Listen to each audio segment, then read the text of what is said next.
Rasululloh sollallohu alayhi va sallam bir kuni shu so'zlarni aytdilar. 13 ta amal bor. Ummatim shu amallarni qilishni boshlaganda, ularning boshiga buyuk balo kelishi vojib bo'ladi. Shunda sahobalar: "Ey Allohning rasuli, bu qaysi amallardir?" deb so'rashdi. Payg'ambarimiz birma-bir aytib chiqdilar. Birinchi, g'animat, ya'ni pul faqirlarga yetib bormasdan faqat boylarning qo'lida yurganda. Ikkinchi, omonat g'animatdan ko'rinib, unga xiyonat qilinganda.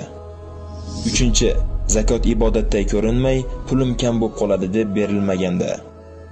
To'rtinchi, erkak isrof va harom ishlarda xotiniga itoat qilganda. Beshinchi, onaga qarshi itoatsizlik qilinganda.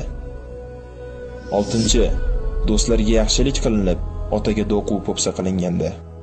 Yettinchi, masjidlarda ovozlar baland bo'lib, janjallar bo'lganda. Sakkizinchi,